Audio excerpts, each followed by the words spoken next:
5'er. Skal jeg have sådan en gammeldags til? Hej, Bo. Hej.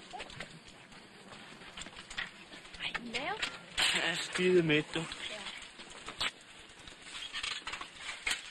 Ej, mit dæk er fladt. Ja, se der. Han tager de åndssvage bunderokker.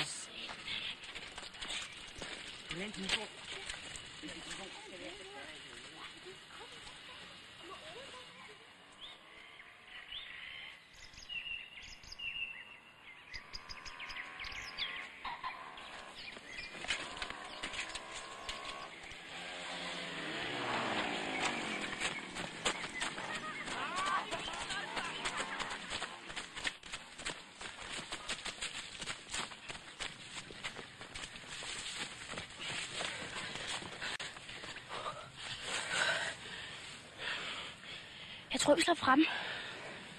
Jeg kan i hvert fald ikke se nogen.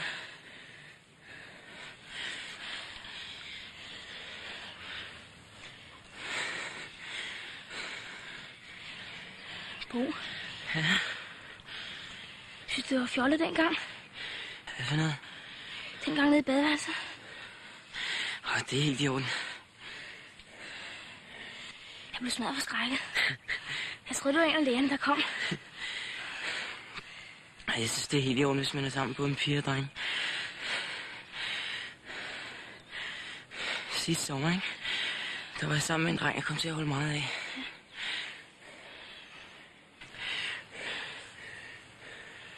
Jeg tror, de er gået. Kom.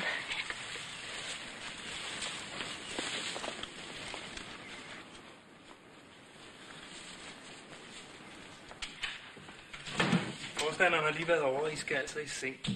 Skråt op i røven med ham. Vi er lige midt i et spil vist. Kan du ikke komme igen om et par dage? Vi skal lige blokke hinanden for et par millioner. Kom nu. Ja. Forstanderen snakkede forresten noget om en fest. Kender I noget til det? Overhovedet ikke. Mellem os sagt, så tror jeg, han er på Kristin, så jeg tror, I går klogest i at smutte ind på jeres værelse og komme i seng. Uden for meget vrøvl. Jeg tror altså, Andersen han er bøse. Hvad mener du med det? Ja, altså, han går altid og rager på mig. Ved du nu hvad? Behøver det ikke at være bøs, fordi man tager en lidt på skulderen? Jeg skulle fandme tage mig i fængsel.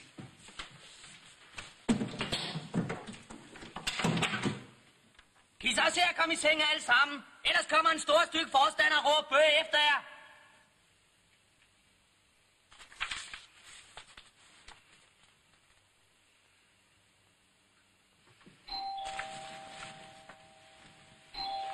Det var da mærkeligt. Hvem kan det være så sent? Jeg så, der var lys på toilettet, så jeg synes, forstanderen selv burde se den.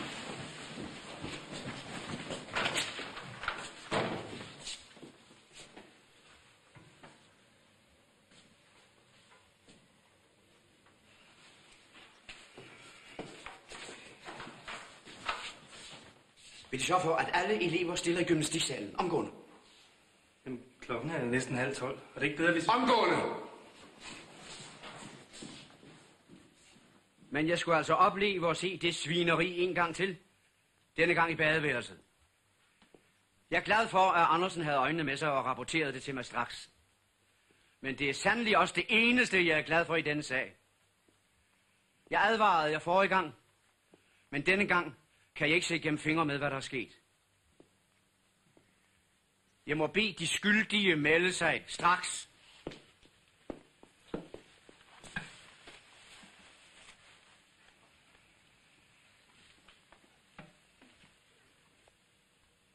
Ja, for min skyld kan vi godt blive stående hele natten. Jeg har tid nok.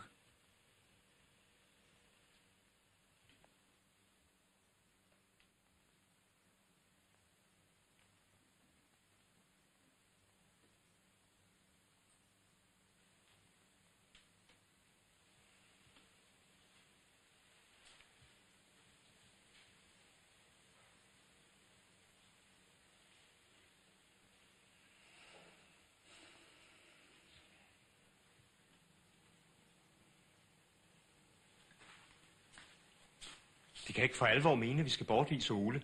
Han har problemer nok i forvejen. Og jeg mener helt bestemt, at hensynet til elevernes menneskelige udvikling må gå forud for skolens renommé, som i øvrigt ikke kan være i fare på grund af et par pornobilleder.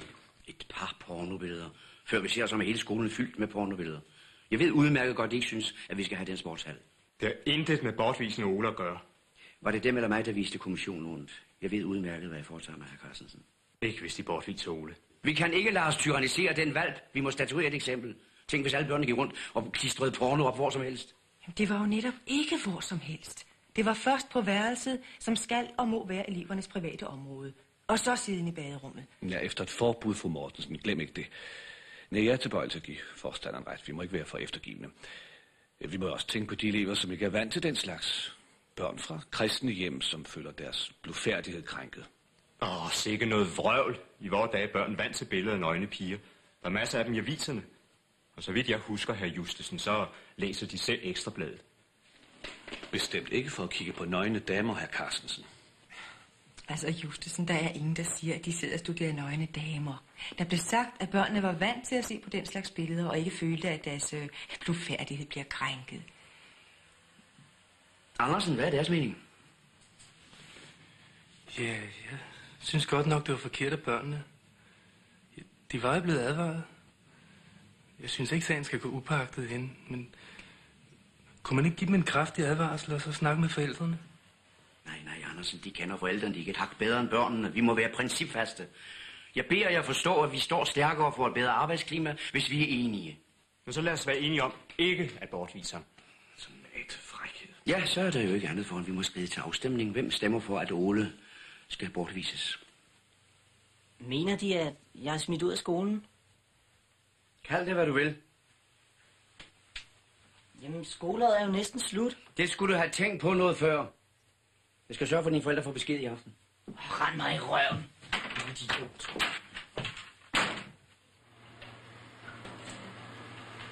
Sig mig, hvem er du egentlig? Hvad fanden står du egentlig for? Ved du, hvad du stemte ja til? Kender du Ole? Kender du overhovedet noget til hans baggrund? Ja, du kan sagtens, ikke? Du er fastansat med tjenestebolig. Hvad er jeg? En skide vikar med familie at tage hensyn til? Det har jo overhovedet ikke noget med sagen at gøre. Det drejer sig om Ole. Det er jeg udmærket klar over. Du må da tage en smule hensyn, ikke? Og selvom det ikke har skortet på advarsler, måtte vi alligevel konstatere, at advarsler ikke var nok. Og så måtte vi, om en nødtvunget, tage skrappere midler i brug. Det kan måske synes hårdt mod jeres kammerat, men det var det eneste, der var at gøre under de foreliggende omstændigheder. Ja, Asger, hvad er det? Jeg vil gerne bede dem forlade lokalet. Hvad vil du? Jeg vil gerne bede dem gå, så vi kan diskutere bortvisningen af Ole. Jeg er ikke enig med dem, og jeg tager ved med, at der er masser, der heller ikke er enige med dem. Du må være gal. Gå. Ved du, hvem det er, du taler til? Jeg er forstander. Her er det mig, der bestemmer. Gå. Jeg har aldrig hørt noget lignende. De går altså ikke. Nej, det er min gode ret, jeg ikke gør. Ja, så går jeg. Og alle dem, der har den samme mening som mig, kan bare følge efter.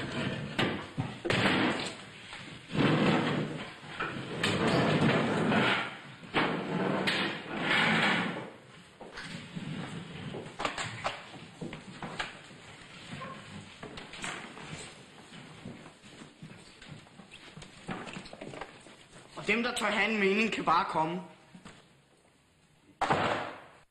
Skal vi så ikke lade til at lave det om til bordel, hva'? Ja, det må du lige så lukke ud. Kan du huske, inden du lå bollet ude i skoven? Ikke hold jeres kæt.